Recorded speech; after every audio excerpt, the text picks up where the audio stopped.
जन्म जन्मांतर का, युग युगांतर का, कल्प कल्पांतर का जब पूर्ण उदय होता है तब कहीं जा करके भगवान की कथा कहने का, सुनने का सौभाग्य प्राप्त होता है। तो आज यह कुल पवित्र हो गया, समाजिक तिवारी का पूरा परिवार पवित्र हो गया, जो अपने पितरों की को तारने के लिए यहाँ आज भागवत महापुराण का आयोजन हुआ है, गया यात्रा की पूर्णता के लिए।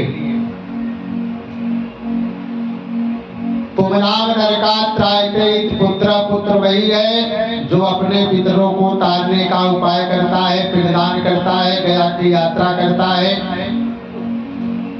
वही पुत्र पुत्र होता है। तो आज यह अवसर तिवारी जी के पूरे परिवार को मिला है। श्रीमद् भागवत कथा का श्रवण आप सब प्रेम से करें। तो कल की कथा में विलंब से कथा प्रारंभ हुई, इसलिए ज्यादा कथा नहीं हो पाया। तो कल की कथा में भक्ति मैया व्याकुल थी। नारद जी ने कहा कि देवी परेशान मत हो, जन जन में तुम्हें मैं जन जन के हृदय में बास दिलाऊंगा। तो नारद जी ने वैसा ही किया। तो जब सरकार श्रीमद् भागवत कथा सुना रहे थे, उसी समय भक्ति मैया अपने पुत्रों को लेकर के आकर के वहां विराजमान हो जाती है और कहती हैं अहम प्रतिष्ठान, कहती हैं कि हम इस कथा में कहाँ बैठे, हमारे बैठने का कोई जगह है कहीं? क्योंकि कथा में तो बैठना पड़ेगा, तभी तो कथा श्रवण किया जाएगा। तो सरकारियों ने कहा, देवी तुम आकर के कहा कि भक्ते सुगोविंद स्वरूप कत्रे प्रेमय कदत्रे भवरोगहत्रे सात्वं च तिष्ठस्व सुधैर्य संत्रया निरन्तरं वैष्णवमानसानि निरन्तरं वैष्णवमानसानि। सरकार ने कहा, सरकार ऋषियों ने कहा, देवी तुम जा करके तुम्हारे लिए एकदम बढ़िया से बिस्तरा लगा हुआ है, कहाँ कहाँ है दिख नहीं रहा है। कहा कि जा करके बेलूपुर में समाजी तिवारी के यहाँ पूरा परिवार बैठ करके श्रीमद् भागवत कथा श्रवण कर रहा है। जा करके समाजी तिवारी के, इनके पत्नी के, बच्चों के, घर के सभी सदस्य के हृदय में विराजमान हो जाओ। उनके हृदय में आसन लगा हुआ है, जा करके बैठ जाओ। तो जब ऐसा वचन भक्ति मैया ने सुना, सुन करके गदगद हो गई और सरकारियों ने कहा कि जा करके इनके हृदय में बैठो। का सकल भुवन मध्य निर्धनास्ते पिधन्या निवसति हृदय श्रेय हरि भक्ति रेखा हरिरपि निजलोकम सर्वथा तो विहाय प्रवसति हृदय भक्ति सूत्रोपनद्य प्रवसति हृदय भक्ति सूत्रोपनद्य।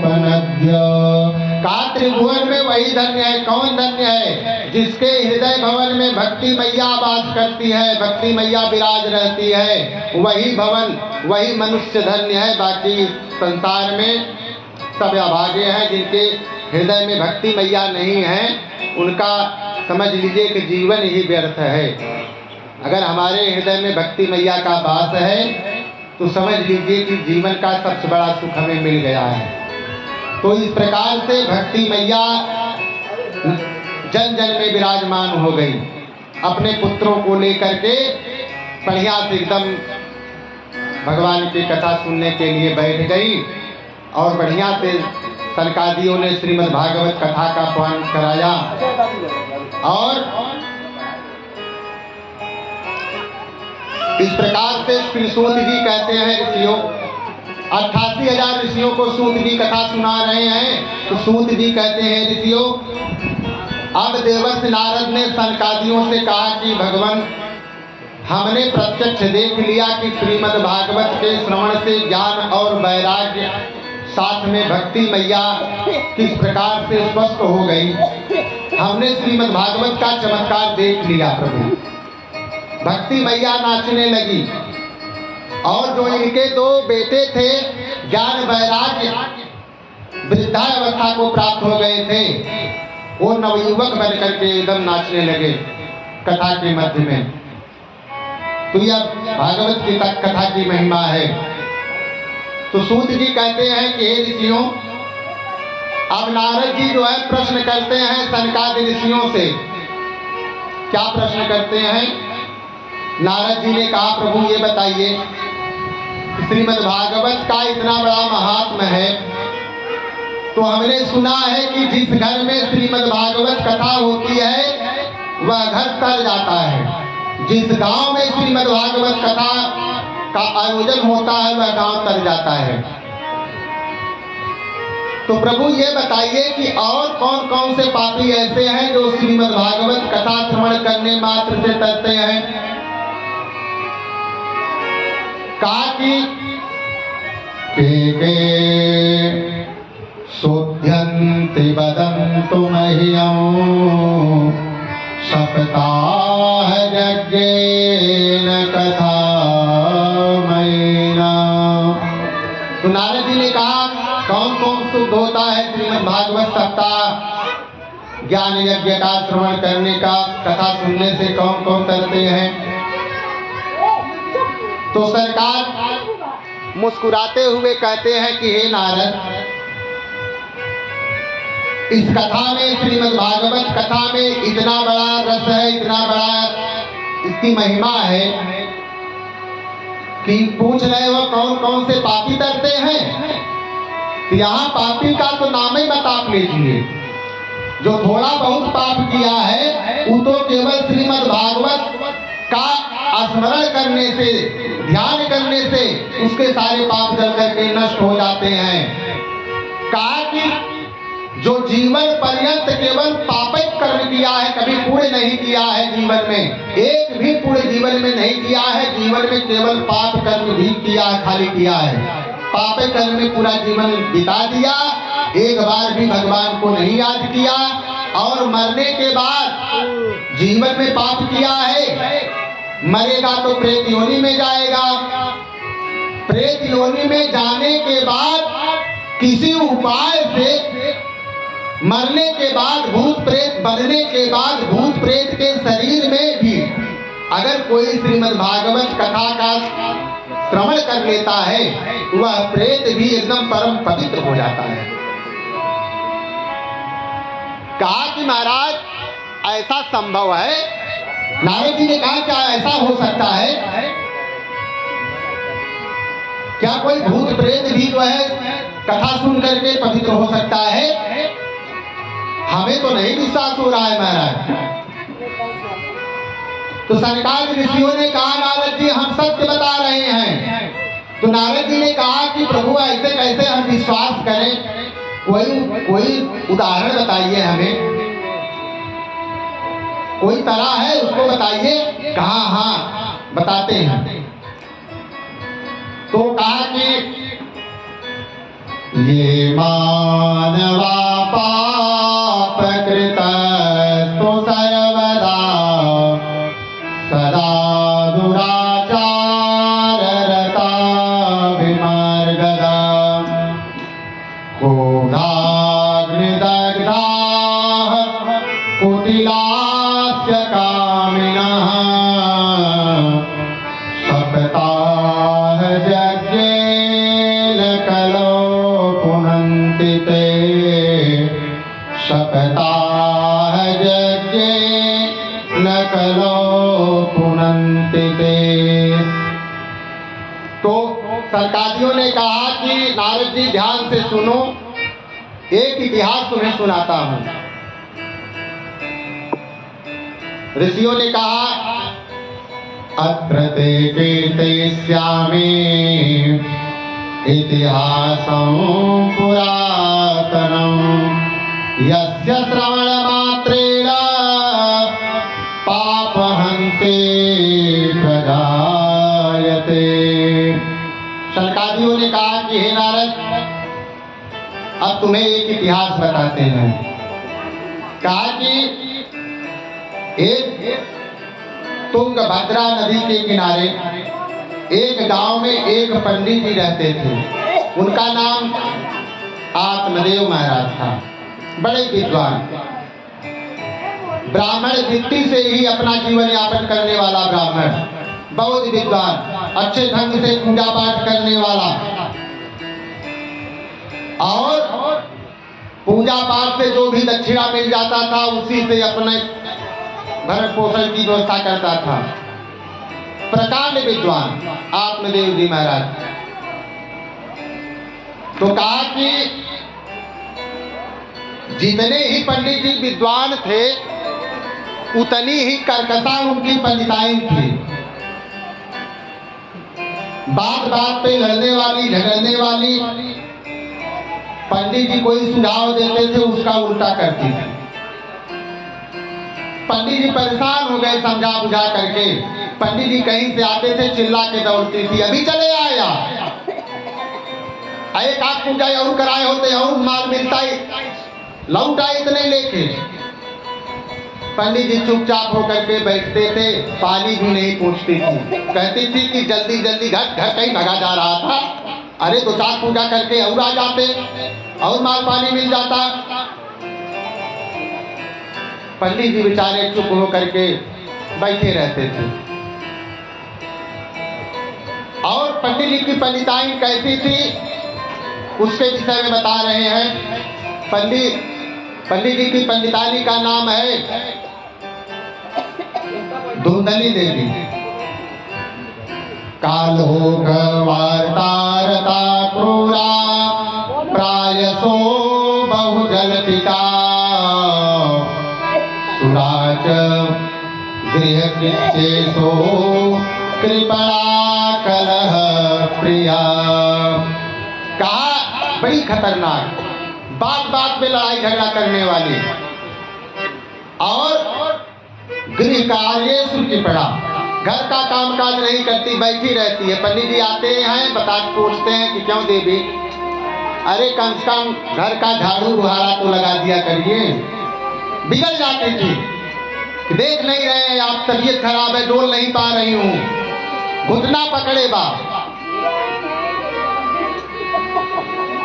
बैठी रहती थी। पंडित जी कहते ठीक है तबीयत नहीं सही है तो देवी बैठी रहो, हम कुछ चल रहे हैं, झाड़ू बुहारा कर देंगे, और ज्यादा अगर दिक्कत है तो रसोइया भी बनाना पड़ेगा तो हम बना लेंगे, कोई दिक्कत नहीं। जैसे हमारे पंडित जी हैं, ये भी अपने घर का पूरा काम काज कर लेते हैं, झाड़ू बुहारा कुल कर लेते हैं। तो कहने का मतलब है कि बात बात में लड़ाई झगड़ा करना। अगर कोई नहीं मिलता था, पास पड़ोस वाले अपना रास्ता जो है बगल से बिरा करके भाग जाते थे, बड़ी झगड़ालू भैया कौन इसके मुंह लागे। जब कोई नहीं मिलता था, जब पंडित पूजा करा के दिन भर बेचारे लौटते थे तो दूर से चिल्लाना शुरू कर देती थी कि आज कोई नहीं मिला, आज इन्हीं को लपेटते हैं। उसका नित्य का स्वभाव। पंडित जी परेशान हो गए, किसी ढंग से अपना जीवन जीने लगे। फिर कहा क्या करें, और पंडित जी को कोई संतान भी नहीं था, केवल पति पत्नी थे। एक दिन पंडित जी के मन में ऐसा भाव आया, विद्वान थे, मन में विचार किया कि दूसरों को ज्ञान देते हैं, बताते हैं। कहा पुमनाम नरका त्रायते कि पुत्र, हमारे पास कोई संतान नहीं, पुत्र नहीं है, अगर मैं मर जाऊंगा तो हमारे लिए पिंडदान कौन करेगा। हमारे जो पितर हैं वो पिंडदान के लिए तरस जाएंगे, कोई पिंडदान करने वाला नहीं मिलेगा, क्योंकि बिना पुत्र का तो जीवन व्यर्थ है। मन में विचार किया, एकदा सत्यो दुःखात् गृहं त्यक्त्वा वनं गतः। मन में ऐसा भाव आया, पुत्र के लिए चिंता भई, और पंडित जी वन में चले गए। वन में जाकर के घर से निकल गए, वन में जाकर के वहीं रो रहे हैं,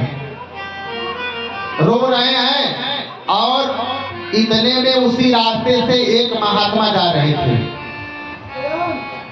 इसीलिए महात्मा को देखा तो पंडित जी प्रसन्न हो गए, क्योंकि जो परमात्मा नहीं कर सकता है वह महात्मा कर देता है। इसीलिए बाबा तुलसीदास जी ने कहा कि बड़े भाग्य पाइय सतसंगा,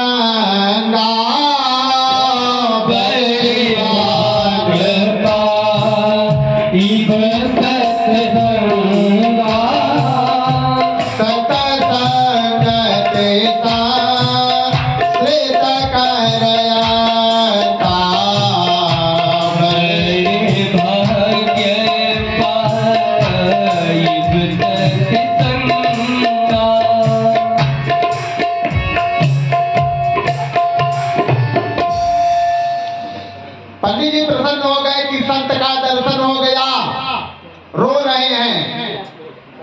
संत ने देखा कि पंडित जी हैं, रो रहे हैं, थोड़ा चल के देखते हैं क्यों रो रहे हैं, क्या कष्ट है। संत ने विचार मन में किया कि देखने में पंडित है, पूजा पाठ कराने वाले हैं, जंगल में आकर के तपस्या कर रहे थे। हमको ऐसा लग रहा है कि तपस्या में एक आध बार भगवान का जो है एक झलक इनके मन में, इनके नजरों के सामने आ गई और फिर वह दृश्य जो है गायब हो गई। और भगवान का दर्शन पाने के बाद भगवान जब अंतर ध्यान हो गए तो भगवान के विरह में, भगवान की याद में पंडित जी रो रहे हैं जंगल में बैठ करके। संत ने यह विचार करके पंडित जी के पास गए। पंडित जी से कहने लगे, कथम रोदसी विप्र त्वं काते चिंता बरीयसे वद त्वं सास्वरं मह्यं स्वस्य दुःखस्य कारणम्। कहा महाराज क्या दिक्कत है, क्यों रो रहे हैं? परमात्मा का झलक पाने के बाद भी पाने की इच्छा है। कहा नहीं, परमात्मा को बहुत पा लिए, बहुत परमात्मा को चाह लिए, अब परमात्मा के लिए नहीं रो रहे हैं, भगवान के लिए नहीं रो रहे हैं। तो संत ने कहा कि तब किसके लिए रो रहे हो? कहा महाराज हमारी पत्नी बड़ी झगड़ालू है, करकता है, घर में कोई बच्चा नहीं, कोई संतान हमें नहीं है, हम बच्चे के लिए रो रहे हैं, पुत्र के लिए रो रहे हैं। कहा पुत्र लेके क्या करोगे भाई? पुत्र कभी किसी को सुख देता है? यह सब माया का संसार है, यह जो है माया का संसार है। इसमें पुत्र, माता पिता, भाई बहन जो इतने संसार के नाते हैं सब व्यर्थ हैं, किसी काम का नहीं है। हम देखो एकदम स्वस्थ हैं, बढ़िया से भगवान का भजन करते हैं, जहाँ शाम हो जाती है वहीं कुछ मिलता है तो पा लेते हैं, नहीं मिलता है तो एकदम बढ़िया से भगवान का भजन करते हैं। भजन करो हमारे साथ, चलो हमारे साथ, छोड़ो इस दुनिया को, बिटिया बिटवा पत्नी को छोड़ो, हमारे साथ चलो भजन करो, भजन में बहुत आनंद आएगा। का श्रीमन नारायण नारायण नारायण, श्रीमन नारायण नारायण नारायण, श्रीमन नारायण नारायण नारायण, श्रीमन नारायण नारायण नारायण, श्रीमन नारायण नारायण नारायण, श्रीमन नारायण नारायण नारायण, श्रीमन नारायण नारायण नारायण, भज मन नारायण नारायण नारायण, भज मन नारायण नारायण नारायण, श्रीमन नारायण नारायण नारायण, श्रीमन नारायण नारायण नारायण। भजन लाल बिहारी लाल की। तो संत ने कहा कि चलो हमारे साथ भगवान का भजन करो। पंडित जी ने कहा महाराज भजन नहीं करेंगे, हमने सुना है कि संत जो है जिसका कार्य नहीं होने वाला होता है, संत के कृपा से, संत के प्रसाद से वह कार्य हो जाता है। अब महाराज कृपा करके हमें जो है पुत्र पाने का कोई उपाय बताइए। हमने सुना है अगर संत की कृपा हो गई तो सभी मनोकामनाएं पूरी हो जाती है। तो कहा प्रभु कृपा करके आप हमारे ऊपर कृपा करिए, हमारे पूर्व जन्म का पता नहीं क्या दोष है कि हमें इस जन्म में संतान की प्राप्ति नहीं हो रही है। कहा कि धिक्कार है ऐसे जीवन जिस घर में बच्चे न हो। काधिक जीवितं प्रजाहीनं धिगृहं च प्रजाविना धिग्धनं चानपत्यस्य धिक्कुलं सन्तति विना धिक्कुलं सन्तति विना कापाल्यते या मया धेनुः सा बन्ध्या सर्वथा भवेत् यो मया रोपितो वृक्षः सोऽपि बन्ध्यास्माश्रयेत।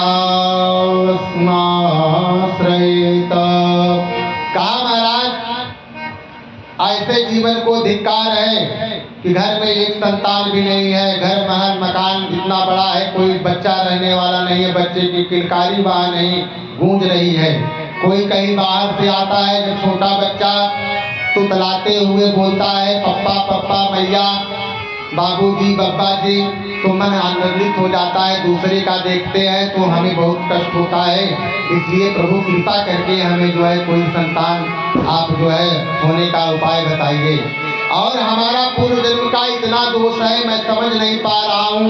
इस जन्म में तो पाप कर्म नहीं करता, पूजा पाठ में लगा रहता हूँ, धर्म कर्म में लगा रहता हूँ, लेकिन पता नहीं किस जन्म का दोष है कि हमारे घर में एक गैया है, कभी गैया भी बच्चा नहीं दिया। बहुत दिन हो गया, आज तक गैया ने भी बच्चा नहीं दिया।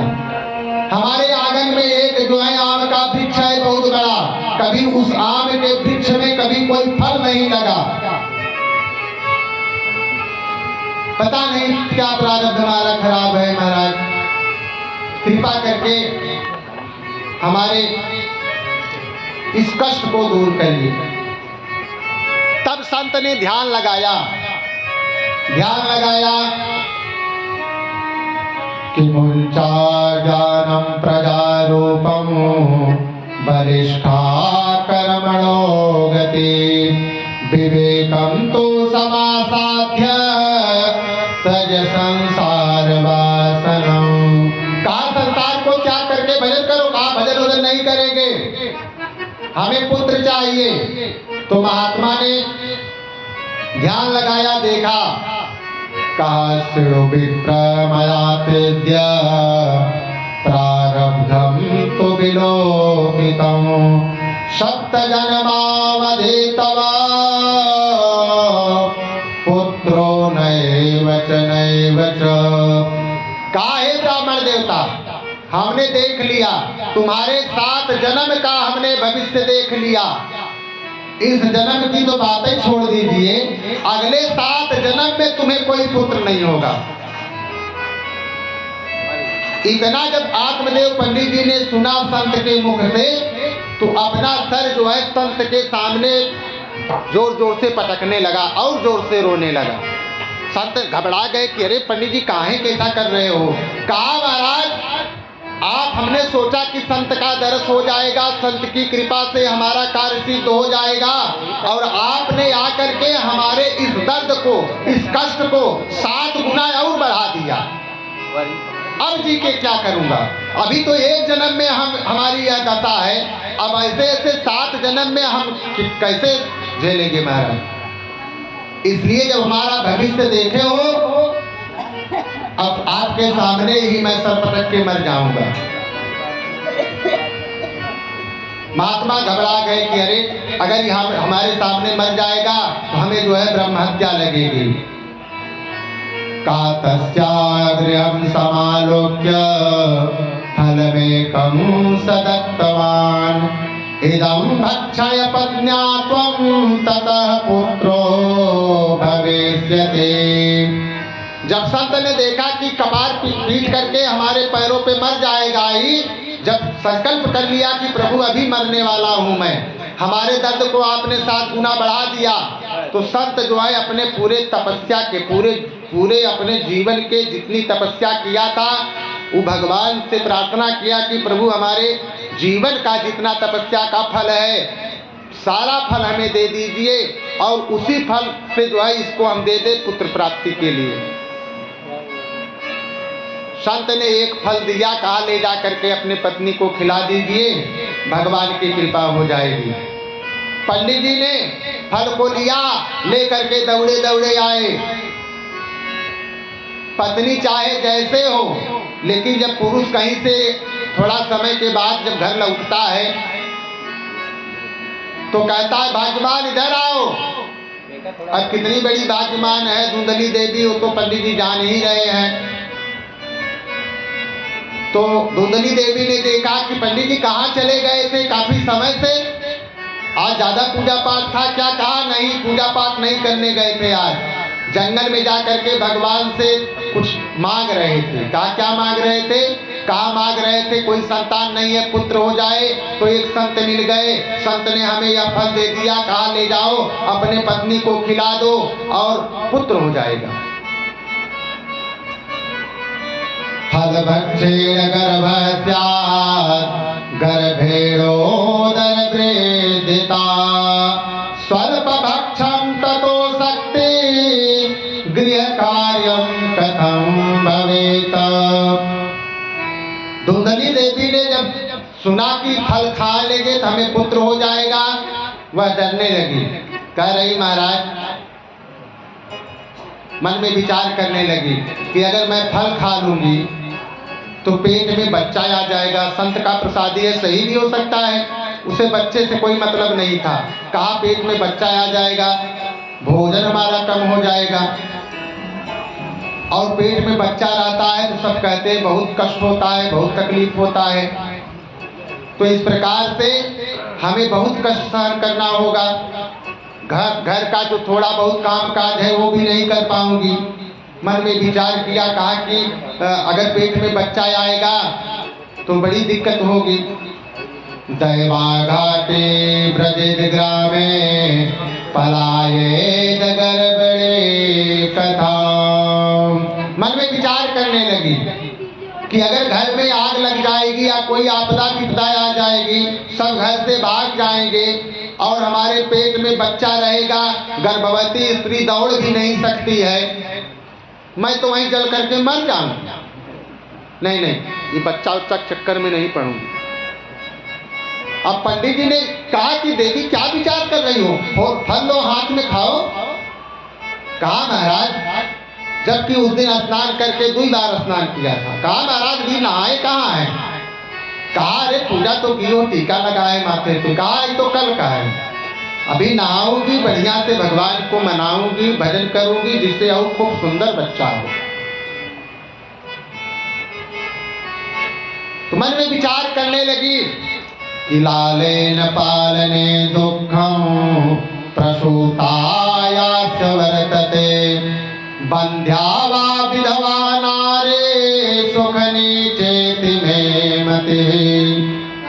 कहा कि बच्चा अगर हो भी गया, उसका पालन करने में, खिलाने बुलाने डुलाने में, उसका टट्टी पिसाब करने में बड़ी दिक्कत होगी। कैसे सब करती हैं देखती हूँ, इसलिए नहीं भैया बच्चा कौन करेगा। कहा कि इस विषय में तो सबसे बढ़िया सुखी कौन है? विधवा स्त्री, उसको बच्चा कभी नहीं होगा, एकदम स्वस्थ है, फिट है। कहा कि सबसे सुखी वही है, बंध्या या विधवा नारी। अगर बंध्या है, जिसको कभी बच्चा होने वाला, वो सबसे सुखी है, इस चक्कर में नहीं पड़ेगी। इस प्रकार से विचार करने लगी, फल हाथ में ले लिया, मन में विचार करने लगी। इतने में उसकी जो है बहन आ जाती है, उसकी बहन आ जाती है। उसकी बहन को कई बच्चे, बहन से कहती है कि पंडित जी एक फल ला के दिए हैं, कह रहे हैं खा लो बच्चा हो जाएगा। क्या बहन सही बात है? बहन ने कहा संत की प्रसादी है, हो सकता है। कहा बहना तुम्हारे तो कई बच्चे हैं, बताओ बच्चे होने में कितना कष्ट होता है? कहा कष्ट थोड़ा होता है, लेकिन बच्चे के लिए सहना पड़ता है। कहा कि अगर घर गांव में आग लग जाएगी, घर में बच्चा रहेगा तो सब भाग जाएंगे, मैं वहीं डूब के मर जाऊंगी, जल करके मर जाऊंगी, बहुत दुख होगा। बहन समझ गई कि बच्चा नहीं चाह रही है और संत का प्रसाद है, अवश्य बच्चा होगा। तो वह चालाकी किया, कहा बहना सही बात है, हमारे पास कई बच्चे हैं, अभी इस समय गर्भ भी है, बहुत कष्ट होता है, कैसे झेलती हूँ, क्या करूँ। बहना अगर पेट में आ जाता है ना, तो एक आध रोटी मुश्किल से खवाता है, नहीं तो वह नहीं खवाता है। धुंधली मन में विचार करने लगी कि इतना तो सुबह खाते हैं, इतना दोपहर में खाते हैं, इतना शाम को खाते हैं, इसका मतलब हमारा भोजन पानी बंद हो जाएगा, दुगनी पतली हो जाऊंगी। बहना एक काम कर। कहा बोलो। कहा कि कोई उपाय कर, फल मैं खाऊंगी नहीं, लेकिन पंडित जी को क्या बताऊंगी। बहना तू मेरा एक काम कर, तू मेरी बहन है, मेरे दुख को तुम ही जानेगी, कोई नहीं जानेगा। कहा बहना कोई उपाय कर। बहना समझ गई कि अब इसके पास माल पानी ज़्यादा है, कि कुछ उपाय करते। कहा बहना कई बच्चे हमारे घर में हैं, खिलाने पिलाने की व्यवस्था भी नहीं करते हैं, परेशान हो जाते हैं।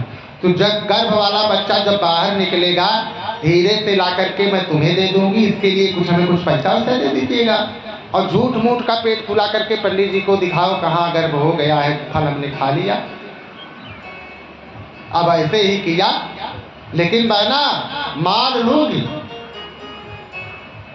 धुंधली कह रही हाँ बहना जितना कहेगी उतना माल तेरे को दे दूंगी, इतना पैसा दे दूंगी। अब कुछ दिन बीता, झूठ मूठ का कपड़ा उपड़ा पेट में भर के पंडित जी को दिखा रही है कि बच्चा होने वाला है। पंडित जी खूब सेवा कर रहे हैं कि बैठी रहो कुछ काम मत करो, मैं जाकर के चूल्हा जला लेता हूँ, भोजन भैया बनाऊंगा, बैठी रहो, तुम काम करोगी तो बच्चे को तकलीफ होगा। पंडित जी बेचारे सीधे साधे बहुत खुशी हो रहे हैं, प्रसन्न हो रहे हैं। तो धुंधली ने कहा कि बहना ये तो काम ठीक है, लेकिन ये फल जो पंडित जी दिए हैं इसको क्या करें। कहा पगली कही कि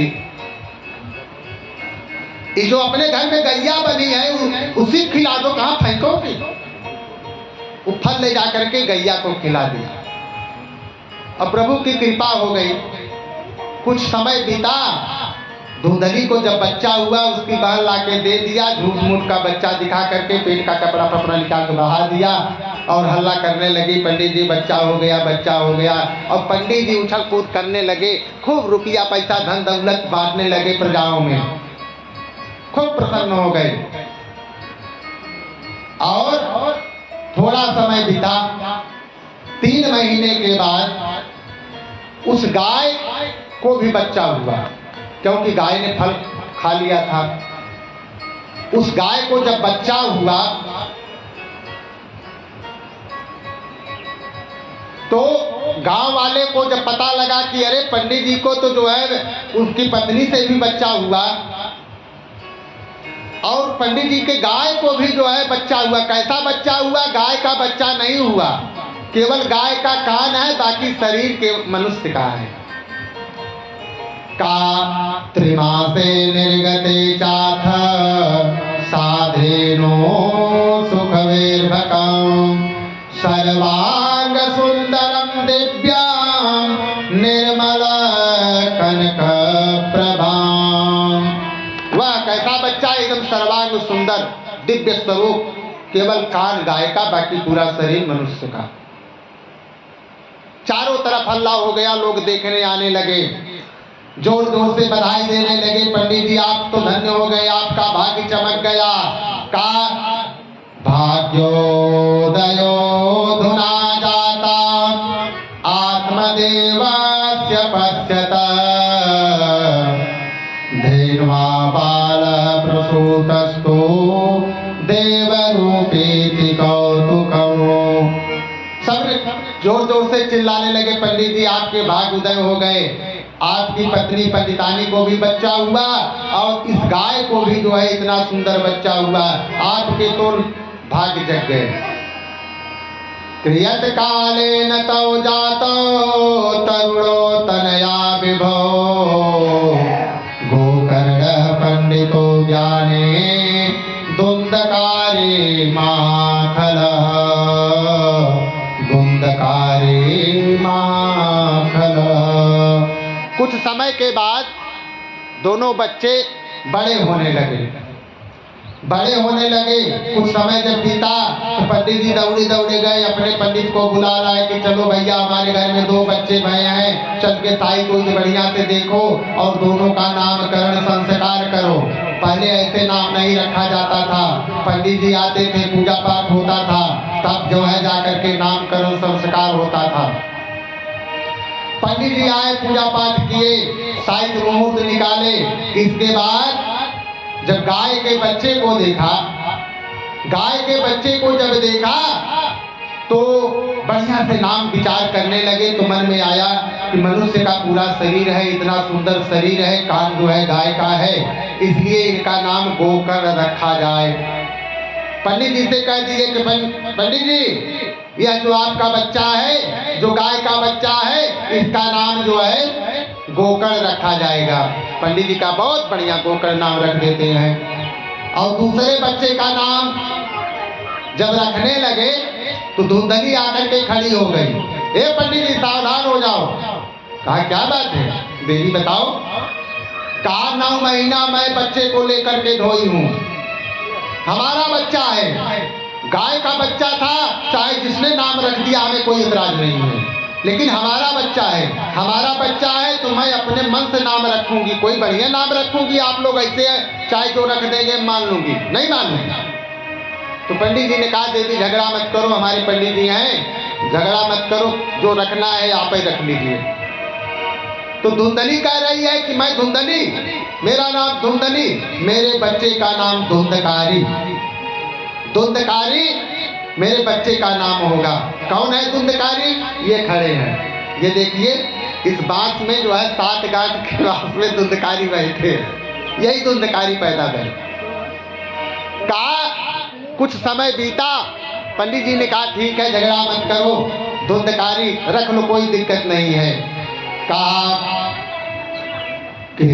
कालेन तव जातो तरणो तनया विभो गोकर्ण पंडितो ज्ञानी धुंधकारी महाखलः।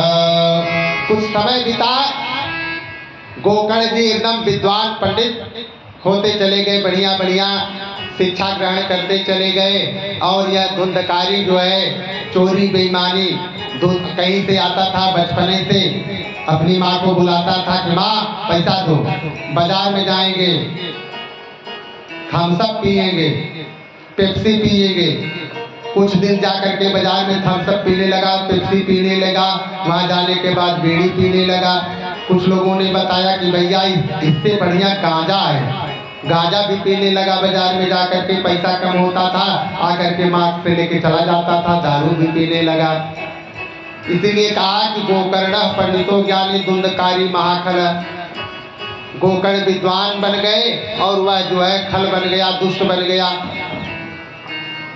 काफी समय बीता, अब गोकर्ण जी चले गए पाठशाला में पढ़ने के लिए, और यहाँ जो है केवल वही धुंधकारी घर में है।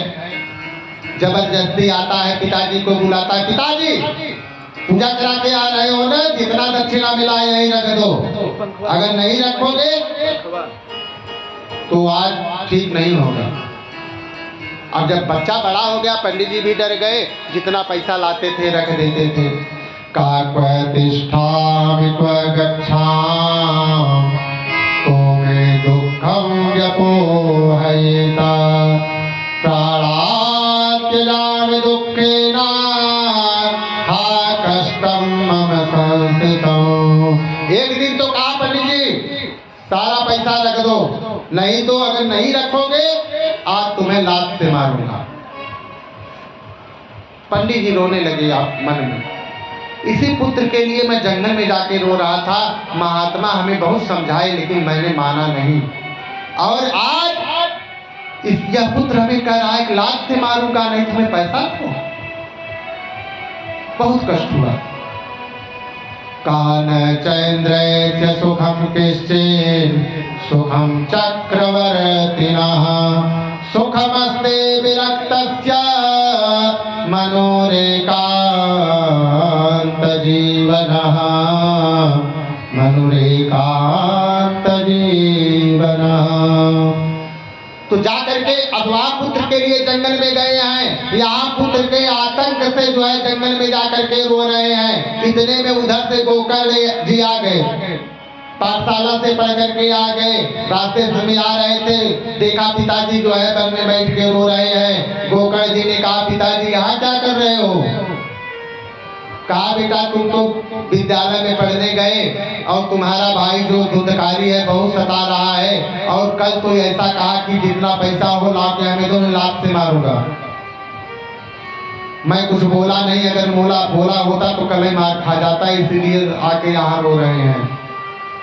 तो गोकर्ण जी ने बहुत समझाया पिताजी इस संसार के नाते कोई किसी का नहीं है, कोई किसी का पुत्र नहीं है, और यह संसार के बंधन बहुत खराब है महाराज। का सुखमस्त्य विरक्तस्य मनुरेकांत जीवनः। कहा इस संसार में सुख नहीं है, दुख ही दुख है, इसलिए परेशान मत हो पिताजी। एकांत वास करो, एकांत में जाकर के प्रभु का भजन करो। गोकर्ण जी कहते हैं, देहे स्थिमान् सरुधिरे विमते त्यजत्वं जाया सुतादिषु सदा ममता विमुच्य पश्यामि संजगदिदं क्षणभङ्गुनिष्ठं वैराग्यरागरसिको भवभक्तिनिष्ठः धर्मा भजस्त्वं सततं त्यज लोकधर्मान् सेवस्य साधुपुरुषान् न जयितामतिष्ठाम् अन्यस्य दोषगुणचिन्तनमासुमुखत्वात् सेवा कथारसमहो नितरां पिबत्वं सेवा कथारसमहो नितरं पिबत्वं। कहा कि जाकर के एकांत में जाकर के वास करो, भगवान का ध्यान करो मन से और अपने कर्म से भगवान की सेवा करो। इस संसार के नातों को छोड़ दो, भगवान से नाता लगाओ, क्योंकि यह संसार केवल दुख देने वाला है। इस संसार में कहीं सुख नहीं है। कहा सुख कहाँ है? का राम नाम सुखदाई भजन करो भाई, ये जीवन दो दिन का। राम नाम सुखदाई भजन करो भाई, ये जीवन दो दिन का। राम नाम सुखदाई भजन करो भाई, ये जीवन दो दिन का। राम नाम सुखदाई भजन करो भाई, ये जीवन दो दिन का। राम नाम सुखदाई भजन करो भाई, ये जीवन दो दिन का।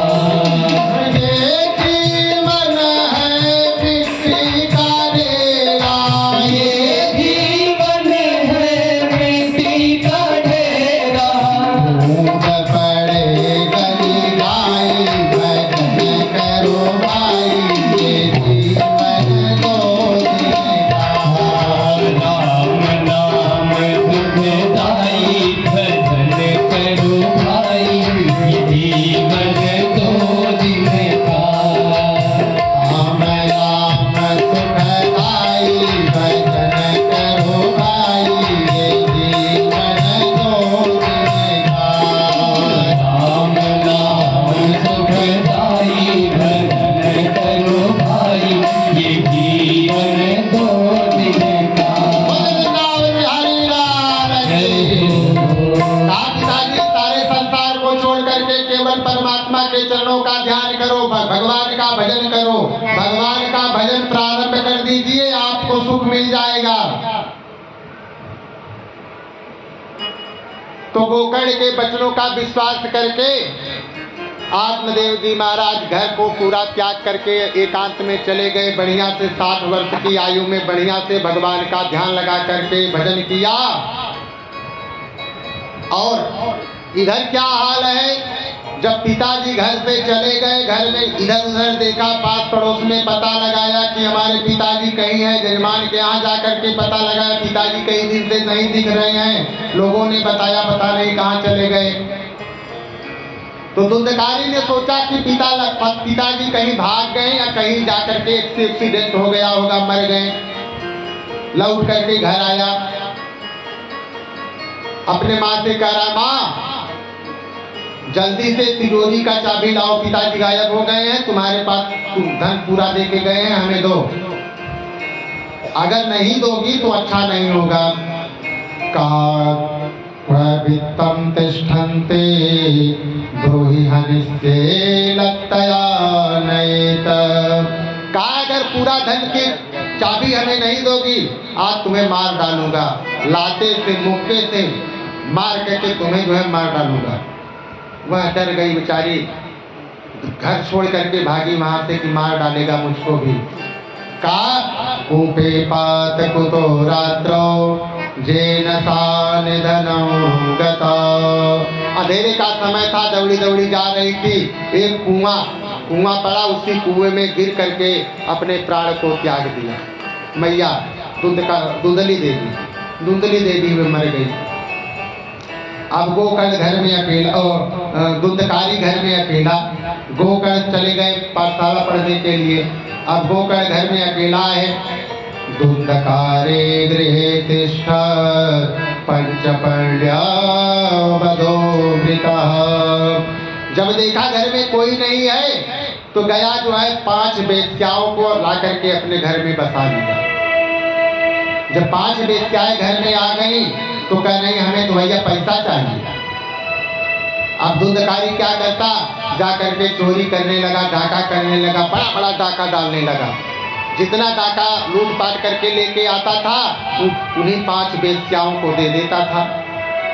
काफी समय बीत गया तो एक दिन 5 वेश्याओं ने साथ में बैठ करके विचार किया कि बहुत धन लूटपाट करके लाया है, आज नहीं तो कल चोर है पकड़ाएगा। अगर ये पकड़ाएगा बता देगा कि सारा धन यही लाते हैं, हम 5 पकड़ी जाऊंगी, मारी जाऊंगी, धन भी सब चला जाएगा, कुछ हाथ आएगा नहीं। इसलिए आज 5 मिलकर के कुछ उपाय करो, बहुत धन हो गया है, हम सब 5 आराम से इतने धन से जी खा लेंगे, आज इसको मारना है, खत्म कर देना है इसको। कहा विचार किया, ऐसे ही इतने में रात्रि का समय हुआ और वह जो है धुंधकारी लूटपाट करके लेके आया, थका था, सो गया। का तप्तांगार समोहास्य तन्मुखे हि विचिक्षुषो अग्नि ज्वालाति दुःखेन व्याकुलो निधनं गतः, व्याकुलो निधनं गतः। और 5 वेश्याओं ने मिलकर के उसके ऊपर पूरा रस्सी से बांध दिए और जो है उसका मुंह हाथ पूरा पकड़ करके उसके मुख में जलती हुई अंगार लकड़ी उसके मुंह में ठूस करके 5 ने मार दी। धुंधकारी मर गया, जीवन भर में पाप किया है, इसलिए पाप कर्म के आधार पे नरक में जाना होगा। नरक में जाने के बाद भूत प्रेत बनना होगा। अब प्रेत योनि में चला गया, प्रेत बन करके टहल रहा है। कुछ समय के बाद जब गोकर्ण जी घर वापस लौटे, गोकर्ण जी को पता लगी कि हमारे पिता भी चले गए, माता भी जो है कुएं में कूद के मर गई और एक भाई नालायक हमारा था धुंधकारी, वो भी मर गया। अब चलिए इन सब की आत्मा की तृप्ति के लिए अब घर का अकेला मैं ही बचा हूँ। अब चलिए इनके लिए कुछ गया यात्रा वगैरह कर दे, पिंडदान कर दे इनके लिए, नहीं तो इनकी आत्मा भटकती रहेगी। अब गोकर्ण जी चले जाते हैं, गया श्राद्ध करते हैं, बढ़िया से जो है पूरा पिंडदान करते हैं। पिंडदान करने के बाद पुनः जब घर वापस आते हैं तो घर में जब आकर के बैठ करके देखते हैं रात्रि का समय है, उसी घर में कभी जो है भैंसे का रूप बना करके, भेड़े का भेष बना करके, हाथी घोड़ा का भेष बना करके यह धुंधकारी जो है गोकर्ण को दिख रहा है। तो गोकर्ण जी ने पूछा कौन हो भाई तुम, ऐसा अनाप शनाप भयानक रूप बना के दिखा रहे हो मुझे। अब यह धुंधकारी प्रेत योनि में है, बोल नहीं सकता। तो गोकर्ण जी ने हाथ में जल लिया, अभिमंत्रित करके मंत्र को फूंक करके ऊपर छोड़ दिया। धुंधकारी बैठ गया हाथ जोड़ करके और कह रहा है कि भाई कहा अहम भ्राता त्वदीयोऽस्मि धुंधकारेति नामतः स्वकीयेनैव दोषेण ब्रह्मत्वं नासितं मया, ब्रह्मत्वं नासितं मया। भैया हम तुम्हारे बड़े भैया हैं धुंधकारी। तो गोकर्ण जी ने कहा कि धुंधकारी हो तो प्रेत बन के कहाँ इधर भटक रहे हो? तुम्हारे लिए हम गया में जाकर के पिंडदान किए, सब तीर्थ किए, इतने दिन से तीर्थ कर रहे हैं तुम्हें तारने के लिए, पिताजी को तारने के लिए, माताजी को तारने के लिए। तुम यहाँ प्रेत बन के क्या कर रहे हो? हाथ जोड़ के खड़ा भयावह धुंधकारी कहा, भ्राता हम साधारण छोटे मोटे प्रेत नहीं हैं, बहुत बड़े प्रेत हैं। हमारे नाते हमारे पिताजी घर छोड़ के चले गए, हमारे नाते हमारी माँ जो है कुएं में कूद के मर गई, और हमारे ही नाते तुम्हारे छोटे भाई हो, हमारे डर के नाते तुम घर छोड़ के विद्यालय में ही चले गए। इतना बड़ा पापी हूँ, चोरी बेईमानी डाका करके लाता था और 5 बेश्याओं को घर में रखा था, और उन बेश्याओं ने हमें जो है हमारे मुख में अंगार फूस फूस के मार दिए हैं। बहुत बड़े प्रेत हैं हम, ऐसे हमारी तृप्ति होने वाली नहीं है। तो कुछ उपाय करिए भाई, हमारे लिए कुछ उपाय करिए, प्रेत योनि बहुत कष्ट है। गोकर्ण जी मन में विचार करने लगे कि अब क्या किया जाए। हमने जो है गया यात्रा किया, गया में जाकर के पिंडदान किया, इसका प्रेतत्व छूटा नहीं, अब क्या करें। तो गोकर्ण जी महाराज सूर्य नारायण का ध्यान किए, सूर्य नारायण का ध्यान किए कि प्रभु अपने भाई को कैसे हम स्वस्थ करें। आकाशवाणी भई कहा कि श्रीमद्भागवतान मुक्ति सप्ताह वाचनम कुरु इति सूर्यवचः सर्वे धर्मारूपत विश्रुतम्। तो गोकर्ण जी सूर्य भगवान के द्वारा आकाशवाणी भई कि हे गोकर्ण जी अपने भाई के लिए श्रीमद्भागवत कथा का रसपान इन्हें कराइए, इनका प्रेतत्व दूर हो जाएगा। तो गोकर्ण जी आषाढ़ मास में दिव्य श्रीमद्भागवत कथा का आयोजन किया। लोगों को पता चला कि गोकर्ण जी अपने भाई को तारने के लिए श्रीमद्भागवत कथा सबको सुना रहे हैं। सारे पास पड़ोस के लोग आकर के बैठ गए भगवान की कथा सुनने के लिए। भगवान की कथा यह जो है समझ लीजिए कि इस बड़े भाग्य से भगवान की कथा में आने का सौभाग्य मिलता है। यहाँ भगवान की कथा चल रहा है, लेकिन यहाँ आने के लिए किसी के पास समय नहीं है, क्योंकि यह जीवन को संवारने का कार्य करेगा। और अगर यही तिवारी जी के यहाँ बढ़िया, हमारे दोनों भाई लोग अगर बढ़िया से यहाँ कोई बढ़िया नाच गाना या ऑर्केस्ट्रा का प्रोग्राम किए होते तो बिना बुलाए हुए भीड़ लग जाती, बैठने का खड़े होने का कहीं जगह नहीं मिलता। वो पतन में ले जाने वाला है, इसलिए वहाँ ज्यादा विश्वास है। यहाँ भगवान का भजन है, भगवान की कथा है, कथा सुनने के लिए किसी के पास समय नहीं है। तो कहने का मतलब यह है कि जब कथा पूरा जो है गोकर्ण जी ने धुंधकारी को सुनाया, कथा ऐसे ही चल रहा था। धुंधकारी कथा में आकर के जैसे ही बैठने का प्रयास किया, उधर से आधी तूफान आता था, उड़ जाता था। हाथ जोड़ करके अपने भाई से कहा, गोकर्ण भैया हम कथा कैसे सुने, हवा चल रहा है, इधर से उधर भगा दे रहे, कैसे कथा सुने। तो गोकर्ण जी विचार करने लगे। गोकर्ण जी ने देखा कि एक बांस वहाँ है, तो कहा कि जाकर के उसी बांस के छिद्र में बैठ जाओ। बांस में कुपला छिद्र रहता है ना, कहा कि जाके उसमें बैठ जाओ। अब जो है धुंधकारी जाकर के उसी बांस के छिद्र में बैठ गया और भगवान का ध्यान लगा करके 7 दिन खूब बढ़िया से कथा सुना, एकदम मन लगा करके। यहाँ तो हम कथा में बैठते हैं, मन हमारा कहीं और भ्रमण करता है, नाचता है, दिखावे के लिए कथा में तो बैठ मन से कथा नहीं सुनते हैं। लेकिन वह धुंधकारी मन से कथा सुना और सप्ताह भर जैसे ही पूरा भया, ऐसे ही एक दिव्य विमान आया और जो है 1 सप्ताह का कथा सुनने से धुंधकारी एकदम जो है एकदम सुंदर स्वरूप को पा गया। और उसको लेने के लिए दिव्य विमान आया। इव सप्त दिनैश्चैव सप्त ग्रंथे विवेदनम्। 7 दिन कथा श्रवण करने से बात की 7 गांठें फट गई। यही कथा है।